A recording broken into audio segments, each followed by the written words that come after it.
안녕하십니까. GBA-TV 농업뉴스입니다.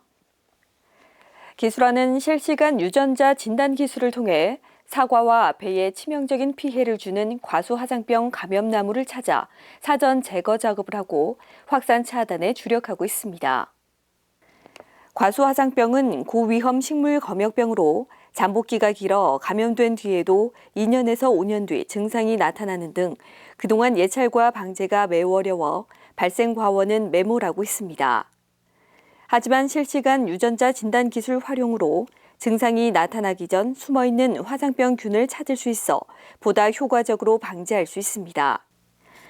지난 3월 29일부터 4월 22일까지 세 차례로 나눠 지난해 발생한 농가 과원 등 화상병이 숨어있을 것으로 예상되는 고위험 과원과 사과 주산지 등 11개 시군 182개 과원을 대상으로 선제적으로 검사한 결과 안동 임하면 5대리 7농가 10개 과원에서 양성 판정이 나왔습니다.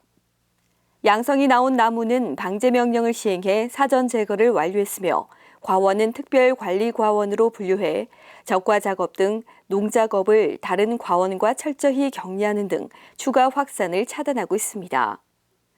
김정화 농촌지원국장은 사전 진단 기술로 정밀하게 화장병을 제거하고 현재 개발 중인 유용한 방제 기술로 과원의 경제적인 수명을 높인다면 대규모 매물을 막을 수 있을 것이라고 말했습니다. 기술원 구미화훼연구소는 최근 고소득 화훼로 각광받고 있는 리시안셔스의 동계 재배를 위한 자가 육묘 기술을 개발해 농가 보급에 나섭니다. 리시안셔스는 안동과 상주, 예천 등 경북 북부 지역을 중심으로 재배 면적이 꾸준히 증가하고 있으며 지난 2020년 기준으로 경북이 면적 대비 매출액 전국 1위를 차지하고 있습니다. 특히 경북에서 생산하는 리시안셔스는 8월에 정식하고 11월에 수확하는 동계작형으로 출하 가격이 높습니다. 하지만 여름에 정식하기 때문에 재배 시 고온으로 인한 초기 뿌리 활착 등 생육 불량으로 어려움을 겪고 있습니다. 이에 따라 구미화훼연구소는 저온 육묘를 이용한 자가 육묘 기술로 우량묘 생산과 생산 시기를 조절할 수 있는 기술을 개발했습니다.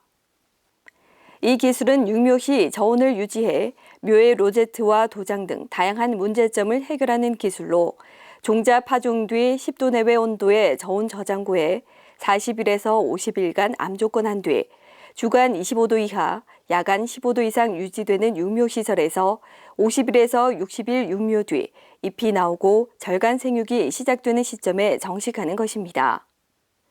그 결과 로제트 발생이 전혀 없고 정식 뒤 초기 활착률과 생육도 매우 균일하게 생산됐습니다.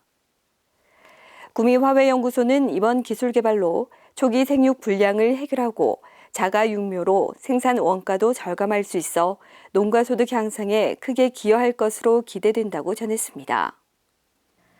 기술원 영양고추연구소는 고추 칼라병의 피해를 줄이기 위해 매개충인 총채벌레의 정식 직후 관리가 중요하다고 강조했습니다. 총채벌레는 월동 뒤 별꽃과 같은 잡초를 섭식하며 칼라병 바이러스를 보독하는데 올해 조사 결과 3월 하순부터 잡초에서 총채벌레가 발생해 증식을 시작했습니다.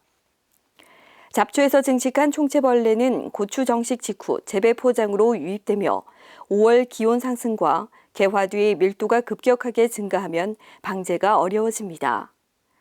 따라서 정식 직후부터 방제를 시작하는데 칼라병 피해가 우려될 경우 정식 2, 3일 전 육묘에 전문 약제를 살포한 뒤 정식하면 초기 피해를 막을 수 있습니다. 또 부직포 설치와 예초, 제초제 사용으로 고추밭 주변 잡초를 관리하면 총채벌레뿐 아니라 오이 모자이크 바이러스, 잠도 위조 바이러스를 매게 하는 진드물도 함께 예방할 수 있습니다. 신용습 도농업기술원장은 재배 초기 칼라병이 감염되면 생육 저하로 고사하거나 수량과 고추 품질이 저하되기 때문에 매개충인 총채벌레를 재배 초기부터 철저히 방제해야 한다고 전했습니다. 다음은 농업기술원의 간추린 뉴스입니다. 기술원은 최근 꿀벌 개체수가 급감하면서 과수농가에서 어려움을 겪는 가운데 시군 농업기술센터에서 운영하는 꽃가루 은행을 통해 인공 수분용 꽃가루를 농가에 제공하고 남은 꽃가루는 냉동 보관해 이듬해 사용할 수 있도록 저장 서비스도 실시하고 있습니다. 유기농업연구소는 최근 기온이 높아짐에 따라 사과원에서 발생하는 복숭아 순나방 발생이 증가해 적기에 방제할 것을 농가에 당부했습니다. 관행 재배에서는 낙화뒤 5월 상중순 1세대 성충 방제를 하는데 유기농 과원에서는 약재 선정에 어려움이 많기 때문에 예찰 방제하는 것이 중요합니다. 봉화 약용작물연구소는 주변에서 쉽게 볼 수 있고 가치가 있는 감국 등 약용식물 220종의 기원과 형태, 효능, 재배 기술 등을 담은 생활 속의 약용식물 증보판을 발간했습니다. 약용작물을 처음 접하는 초보자들의 정보 습득과 재배 입문서로서의 역할을 할 것으로 기대됩니다. 기술원은 지난 3일과 4일 울릉군 일원에서 대구 경북 농촌진흥기관장 등이 참석한 가운데 업무 협의회를 열고 현장 우수 사례와 시군별 현안 사업 등 정보를 공유했습니다.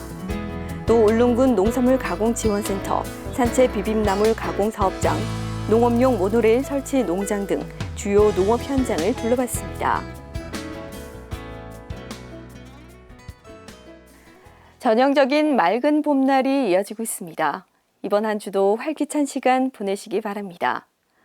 이상으로 GBA TV 농업 뉴스를 마치겠습니다. 고맙습니다.